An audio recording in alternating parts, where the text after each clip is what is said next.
Live. This is Pitchdeckasia. My name is Graham Brown in Singapore, in the studio, all the way from Myanmar. Welcome, Sully, Bholat, to our humble studio. Thanks for gracing us with your presence. Welcome to Singapore. Thanks, Graham. It's been it's a pleasure coming here and visiting the studio. Thanks for having me. It's great to have you here. You are from Myanmar, or Burma as it once was known, but it's an exciting place to be. You're based in Yangon. Yep. We're going to talk about Flexible Pass, which is your gig, your startup. And I think Myanmar is one of the most exciting startup ecosystems in Asia right now. I mean, I hear a lot of great work going on there. I know the guys at Pandia. Yeah. I see young startup entrepreneurs like yourself appearing more and more coming from Myanmar, especially coming over here in Singapore. We'll talk about Myanmar in a minute. Why are you here in Singapore? Yeah, so we have this Echelon event tomorrow on Friday, and Flexible Pass being selected as one of the top 100 startups from Asia. So we'll be participating in there. We'll be pitching there as well. Great. I'm very looking forward and excited to be part of the event. Have you done an event like this before outside of Myanmar? Yeah, I've been to multiple events, actually. I've been to the Germany last 2017, been to Singapore multiple times to pitch in front of some other events as well. So Cool. Yep. Excellent. Well, best of luck with that. Yeah, thank you. Do you have people back home in Myanmar watching this video now? Yeah, I think so. I think my team, I've shared the link with them. All right. Hopefully they're watching, and my friends and family from Facebook and LinkedIn, hopefully they're watching as well if they're free. Yep. Awesome. Yeah. Big shout out to Myanmar. Let's say hello to everybody. Can we do it in Burmese? Alo mingla ba. Yeah. I kind of understood what that means. Yeah, so if you're watching Sully, give him support. If you're watching the video, like the video, comment. Be great to read some of those comments. So let us know that you've been watching it during the live feed as well. Hey, so maybe we can talk a little about Flexible Pass first. What is it? And then, we can talk a bit about Myanmar, what's exciting in the startup ecosystem over there, and also a bit about your journey with Flexible Pass. So please help us understand Flexible Pass first. Yeah, so Flexible Pass basically is a pay-as-you-go like fitness pass that people can use, go different gyms, fitness centers to do different fitness activities all over Yangon, and we have expanded to Mandalay. So basically, a pass you can go different gyms, enjoy different activities without being tied to a single membership. Right, okay. Well, what's the problem with that? Why do I need that? Surely a gym's cheap in Myanmar, no? The prices are pretty expensive. I think fairly expensive for a country like Myanmar, and we feel that people, I think, have limited options and a lack of flexibility in type of membership they could buy. And we also feel that people, I think, they kind of end up wasting money sometimes if they don't end up using the whole gym membership. So, and as a result, they get discouraged from doing fitness and wellness. So it's not good for their health on the long term. So we want to create a solution for that, so people could just enjoy fitness without having to worry about wasting money. Where did this idea come from? Are you a fitness guy yourself? Are you like somebody who experienced this problem yourself directly? So when I was living overseas, I know a lot of people, and also myself went to a lot of gyms and then just try fitness. I know fitness is very popular in other countries. I also drew inspiration from other similar startups around the world like ClassPass, Guava Pass, and I feel that this market is a big opportunity in Myanmar, and no one has done it before, so I want to do something different. What would I pay for a gym membership normally in Yangon? Around $50 a month, US dollars a month. Right. Yeah. And how does that compare to the average Burmese person in terms of their wages and so on? I think still fairly high, and even some of the premium gyms, they also charge up to $150 per month. $150 Yeah. US? US, yeah. That's a lot. What's the average wage in Myanmar? I think it's a little bit difficult to find the exact wage, but I think the income per person is lower, much lower than other ASEAN countries, I would say, yeah. Yeah, okay, so probably like 3,000 or 4,000 a Yeah. year maybe or something. So, I mean, it's a lot of money, isn't it? It's like a big chunk of their salary, right? Okay, so you come along, you understand that there's a growing group of people in Myanmar interested in fitness. Yep. And they can't afford gyms, or in the sense that they buy a gym membership, but it's a bit of a waste, isn't it? Maybe they only go a little bit. So how do you solve that problem? What are you going to do? How do you fix that? Yeah, so our model is people only pay on the days that they use, but they just have to top up a certain amount in advance. So they can just top up $30, $50, $100, and $1 equal to 1 point. So they buy a certain number of points. And then once they make booking to go, they just deduct from your points. So kind of like you only pay on the days that you use. Right. Points are valid for 6 months as well. So you can travel, go wherever, and then just come back and use it again. And we also feel that we're also helping the gyms in a way, because I think operating a gym is expensive as well. They have overhead costs, marketing costs, salary costs. So, and then there are lots of empty spaces sometimes for studying classes. With Flexible Path, they're connecting people with that as well. So the gyms also get additional revenue to fill up those spaces. Well, what is the gym's number one problem? I mean, if you must have spoken to a lot of gym owners. What are they struggling with at the moment? I think they're struggling with just like getting the brand out there and getting more people to be aware of the services, Right. like properly. And also sometimes I feel they find it a bit difficult to utilize their space, like even for classes. I think in other countries they divide like peak hours, off-peak hours. Like in Myanmar, those type of concepts itself are very new. I think with Flexible, we told them, if you charge lower at off-peak hour, you can bring in more members. So we started talking to them, and at first they were like, we don't want to do extra work to check whether off-peak or peak. But then we tell them, it's actually a good way for you to get additional revenue, all this stuff. Yeah. So you understand the economies of gyms as well better than anybody else, I guess, because you're working in the industry. I always thought, and I obviously wrongly, that gyms' business model was built on the fact that they could sell a lot of membership, but only a few people would actually use it. That's how they make the money. So if they sold 100 memberships, maybe 15 or 20 people would actively use it, and they would get their money's worth out of it. Like when you join, you think, I'm going to go every day. Yeah, and then you also New Year's resolutions. I'm too busy. I'm tired after work, and then maybe you slack off to once a week, and then you have a blank of a month, and so on. So you get that redundancy in your membership. But I thought that's how gyms actually make their money, because if everybody who bought a membership turned up, they would be overcrowded. I can't get on the machine, and that's how I kind of think. Is that right, or is that just kind of a bit of a myth about gyms? I think that's right to a certain degree, a certain extent. I think that's true that gyms do sell a lot of memberships, and then they oversubscribe in their round, and because not everyone's going to come at the same time, so they're not always like 100% crowded. There's going to be some capacity, let's say 80%. If it goes over that threshold, then the gyms become overcrowded, and the members wouldn't be happy with like too crowded and all this stuff. But we also feel that at certain times, let's say off-peak hours, the gyms are empty, and then they're just kind of losing money if they do classes or operating costs. And then with Flexible Path, we help them list on our app, so they get free marketing coverage, and then they can listen to the reviews of the users and all that stuff. And people could easily see their classes and all the schedule right in one place. Right now, I think most of them, the users don't know when the classes are starting, all this stuff. It's not all in one unified place as well. Okay, good.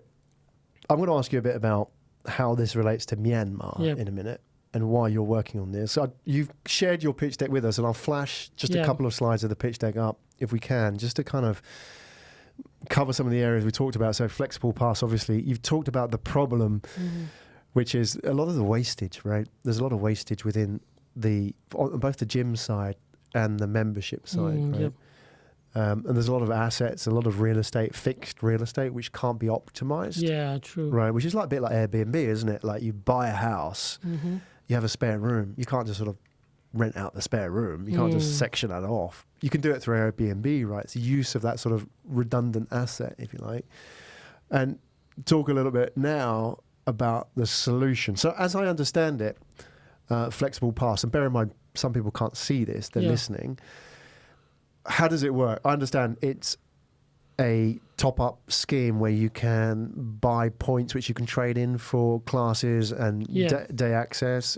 That sounds like the basic level, but I would imagine there's a lot more you can upsell here, right? So explain to us how this works. Yeah, so basically the first step, you create an account through our app, and then once you created the account, then you buy points using like cash or bank transfer, any other type of payment methods.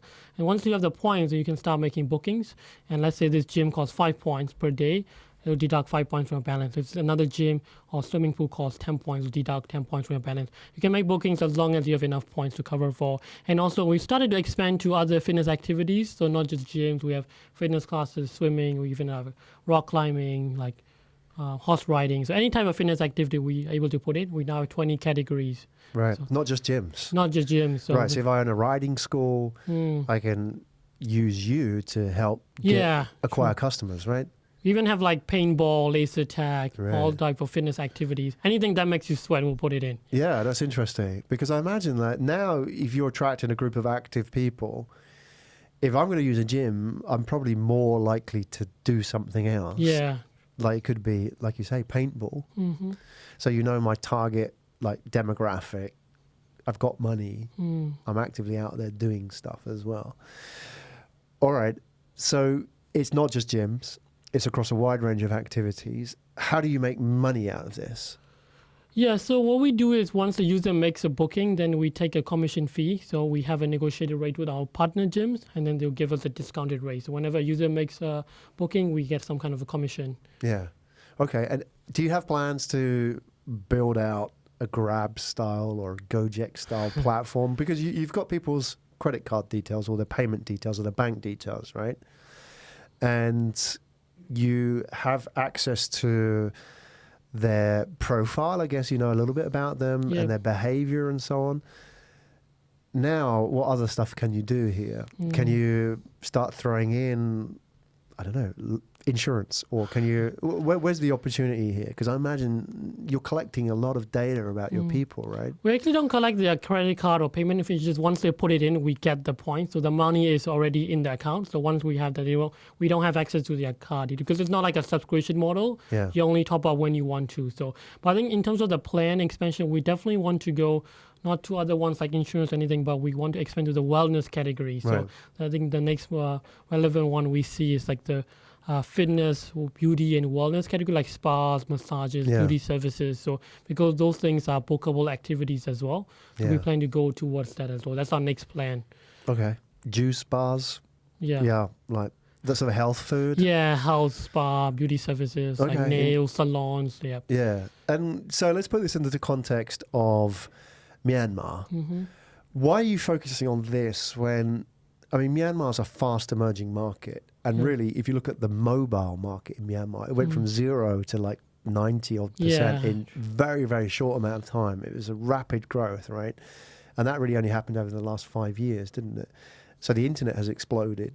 Why are you focusing on what seems to be services targeted at maybe more developed markets and developed consumers as well, middle-class consumers who are used to this kind of stuff, when maybe the more immediate need is more infrastructure services, you know, the stuff that builds out the infrastructure that everybody needs this to sit on top of, right?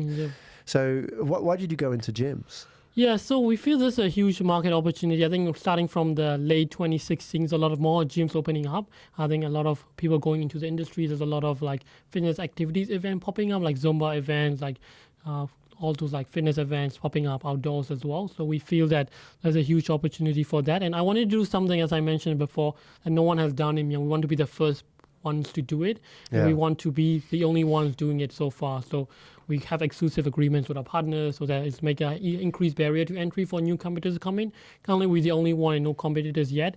And we also wanted to target a different type of market, which you say is true, like a more developed, I would say like a little bit more premium market.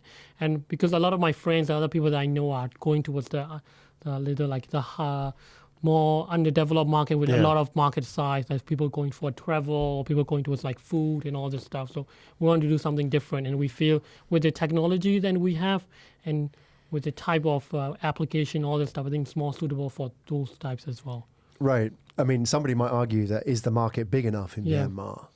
You know, how do you sort of answer that if an investor asks you, what's your total addressable market? So according to our research, the total addressable market is around 604 million. Yeah. So I think we hope to get a good chunk of that as well. That includes both the fitness, wellness, and beauty categories as well.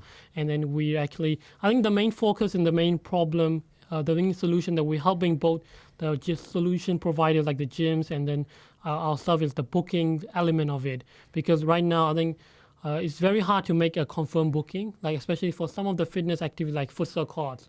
People want to play futsal at Saturday 2 p.m. right now they're just phone call and book it. With Flexible Pass, you can just book it on the spot. Yeah. So we're also creating a new B2B product to help the merchants, like our partners, use it. Because right now they're not using any kind of system to keep track of it. Right. They just use like pen and paper or like Microsoft Excel. So it's a little bit hard for us to sync all those data as well. And do they have, I mean, how advanced are merchants with payments in Myanmar? Because I imagine, like, for example, if you go to China, they didn't have any sort of inherent payment systems, but along comes Alibaba and says, here's a payment system for you. We'll look after that. So how are you in Myanmar? Yeah, so in the beginning, I think a lot of people, for fitness, they just think of cash. I'll bring a lot of cash and just pay to the gym at the reception. That's their concept of how things works. But I think things started to change. We have more people paying to online cards and like bank transfer. We have mobile wallets. I think hopefully we now have one of the major banks having their own wallet system, similar to like GrabPay. Yeah. So we've seen a big increase. I think right now, when we first started, I think over 70%, just through cash. We have to go collect cash at the user's house or the office. Right now, I think over 95% are non-cash, like bank transfer, online card, Visa, MasterCard. So it just instantly, you just top out through your card on the app. You make a booking, go to the gym. It's all automated process. Yeah. Okay. Great. Was it challenging for you setting this up in Myanmar? Because you said you wanted to be the first doing that. What kind of reaction did people give you when you said you were going to do this? What was the kind of response from, I guess a lot of people in the startup ecosystem would have been supportive of you because it's exciting and you're taking a risk, right? But outside of that, what kind of response did people have to this? Yeah, I think people were pretty critical and not very supportive. I think some people from outside the community, because they feel that it's a very risky idea. No one has done it before. There's no proof of concept there, especially in a market like Myanmar. And then when you first talk to some of the gym partners, they were like, they're not sure how it's going to work and how it's going to affect them, whether it's going to hurt them or help them, because they haven't seen anything like it before. And they're like, why should we partner with you? Yeah. Yeah. So I think we did find it a little bit difficult, but then we managed to get a few of the big partners on board, and then that really kick-started it. And then when more people have used it, they just refer to their friends, and the network grew. Yep. So how is that like, though? I mean, you're a young Burmese entrepreneur. Do you have a lot of obvious role models to look to in that space? Because you're talking about, for example, taking a big risk. If you grew up in Silicon Valley, that would have been a lot easier because you can point to a lot of people who took big risks and it did very, very well. They did better than the guy in the bank or the guy working for the retail company, right? So if that was the case, you would have had to have something to refer to and say, look, this is going to work out. But the Myanmarese, the Burmese startup ecosystem is so new. Yep. You don't have necessarily a lot of examples to pull from. So how did you cope with that? Because, people are saying, this is a big risk, Sully. What are you going to do? You say, no, it's fine. These guys worked it out. Who are people looking to at the moment in Myanmar? I mean, who the people I'm looking up to? Yeah, I mean, who do people look to? Yep. I mean, it's an Asian thing, right? We don't have a lot of great role models yet. But for example, if I was in China, I could say, well, it's fine because Jack Ma did it. Tencent did it. And look at like Meituan or all the great companies coming out of China now. So it's fine. It's fine. But the people who were in the very early stages had to take huge risks because they didn't have examples to follow. So how is it now in Myanmar with that, without the sort of obvious examples around? Yeah, it's true. In Myanmar, there's no very big news, no unicorn, anything yet. But I think we drew inspiration from a lot of the other founders who've done it and make it. I think we have a huge wave of founders, I think starting from around 2012, which I think there was a lot of people started as a startup and then they just grew on to become successful, and they made it into the Forbes 30 under 30 list in 2012, 15. Yeah. So a lot of people, we knew these are the people. And the network itself is very small. As you mentioned, we have Pandia, which started in 2016 with Accelerator. And I was part of one of their program, Founder Institute from Silicon Valley. And I know my fellow friends who are also startup and they're also doing well. So we just exchange ideas. We just help each other out. And then we feel that, I think with the support of the mentors, advisors, I think we feel this could work because a lot of them supported it, and then they were able to make introduction and connections. Some of them able to help me connect to a gym partner who could able to make the decision to partner with us. So with that validation, I think we definitely try to go for it. Yeah. You're sort of all in it together, helping each other out. How old are you now, Sully? 25. 25. So, I mean, compared to, for example, like the Singaporean ecosystem, you're a lot younger than the average. And I imagine in Myanmar, you're probably about the average of age of startup founders there. Yeah, they seem to be all that sort of same generation, maybe a little bit older. Yeah, like a few, maybe like 26, 27, a little bit older. Yeah. But some are younger as well. So right, because here in Singapore, we have startup founders all the way up into their 40s and above, right? So, you know, a lot of old guys doing startups. And there's less in the younger category. But I guess in a market like Myanmar, they're all quite young, aren't they? Yeah, they're sort of like this young, quite ambitious. They don't have any... You know, there's no sort of set way of doing things, right? It's like, you've nothing to lose. We can do this because this is all we have, right? We're going to make this successful. Yeah. Okay, very interesting. I mean, I did speak to, many years ago, an example, and I wonder if this is a trend. There's a guy, and I can't remember his full name, but I know his sort of Western name, Jeff, from Next Labs, probably part of your ecosystem, right? Yeah, actually, Jeff is actually one of my board of advisors when he first started. So I met him; he helped me a lot, and now he's my board of director in Flexible Path. Awesome! And he's one of his investment companies, also one of the investors. So I work very closely with him. Yeah. All right. So interesting story about him. I spoke to him maybe like 3 or 4 years ago. Yeah. Maybe 4 years ago when he was. I think he just came back from Singapore. He was studied here in Singapore. Yeah, that's true. Yeah. So there's a lot of startup founders like yourself who lived abroad, went back to Myanmar and started their businesses, but they kind of got their ideas from outside Myanmar, right? Is that sort of the trend that you're seeing at these people sort of educated abroad come back to Yangon, start something? There's some startups do it like that, but we also see other founders who've never studied overseas or abroad, but are able to like start their business and are still successful. So I don't think that's the requirement or anything like that. But I think that certainly helps. But then people who have done it as well. Yeah, as you were mentioning earlier, we do draw inspiration from people like Jeff, who's done it very well, I think starting from 2012. And then once I have like people like him, who's like more like a techie guy. Yeah. So he knows all about the tech, all the UI, UX. He helped me a lot with it. So like more confident in getting more, even though we did face a lot of challenges in the first 6 months. Yeah, well, it's great you got somebody like him on board because he's sort of paying back into the ecosystem and helping grow people like you. And then maybe you'll do that as well in years to come as well. I knew one of the first investors in Next Lab. He's one of my friends here in Singapore, a guy named Ned Phillips. Oh, okay. He invested in Jeff like quite early on. And a sizable sum as well. So he took a big risk on that ecosystem as well. But I think that was quite lucky for somebody like Jeff as well. You couldn't rely on those angels investing from outside into Myanmar. What's the investment scene like in Burma at the moment, in Myanmar? Yeah, so the investment scene is more like companies looking actively investing. I think there's, like as I mentioned, Jeff's part of this company called Seed Myanmar, which is like a 3-man board which are actively investing in Myanmar. So they invested in Flexible Path and like around 6 other startups in Myanmar. So they're actively investing. There's a few other VCs who have invested as well. Like for Flexible, we actually have invested with all 3 VCs. All 3 investors are VCs. So I think we do have a lot of VCs coming in. I think more and more also looking into the market. But I think in terms comparing to other countries like Singapore or Malaysia, I think the investment deals and amounts and the frequency of investment is still very low. Yeah. So, you're over here raising funds at the moment? Yes, we are raising funds. Okay. Yeah. Tell us a little bit about your raise at the moment and what you're looking for, who you want to talk to.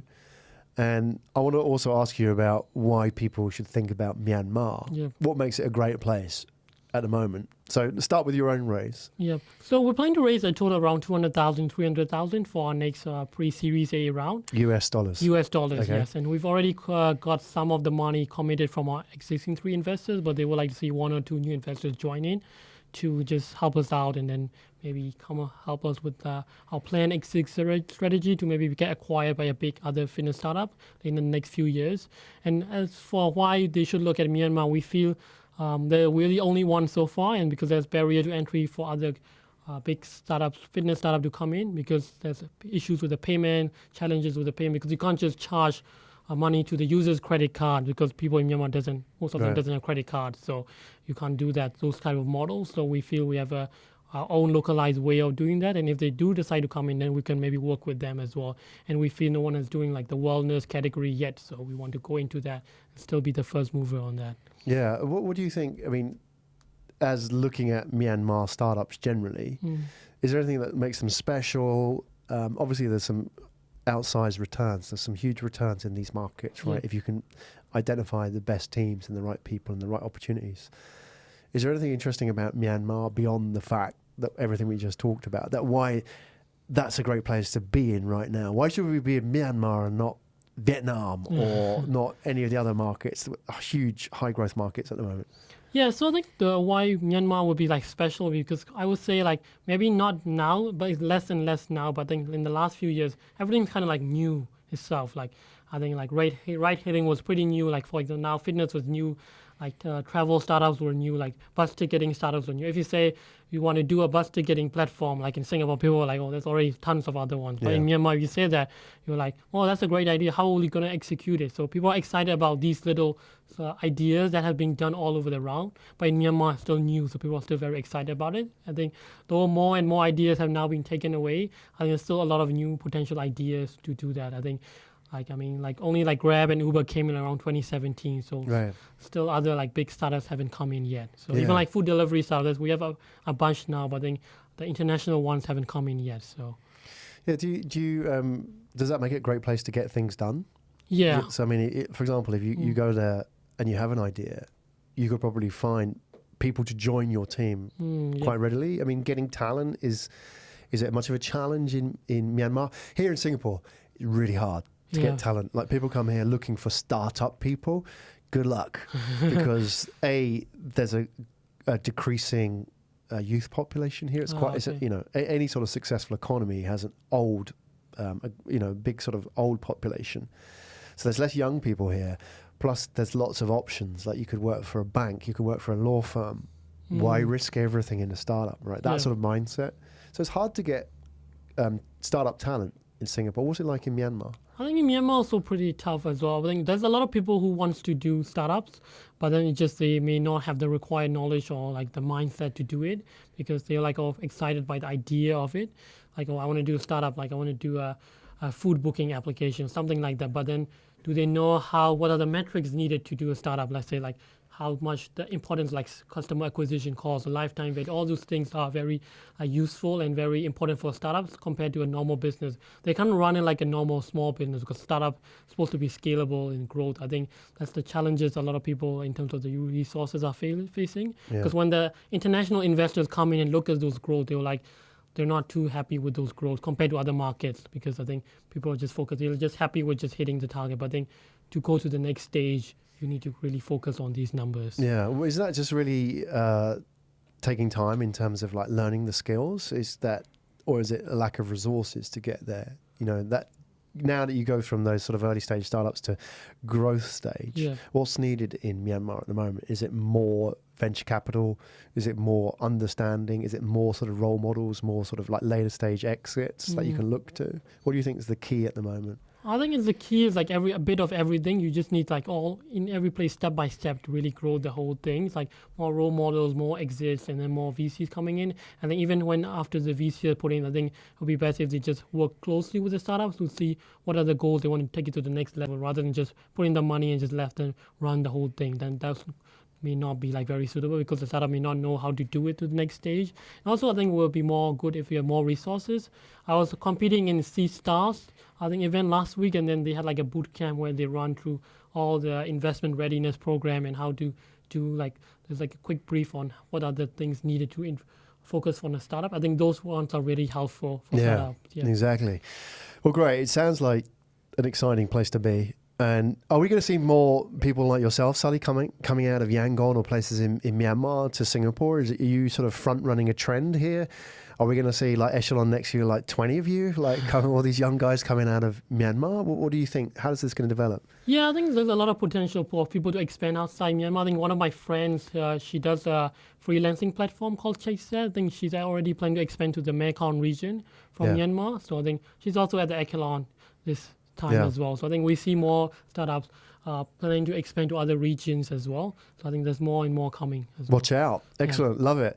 Definitely a place to watch, and do come back on the show in, coming months or years, and update us on the growth of Flexible Pass as well as Myanmar. Yeah, thank you. Because I think we're going to see, and hopefully, it would be great if you're successful to sort of help mentor and onboard young Burmese startup founders coming through as well. That would be awesome.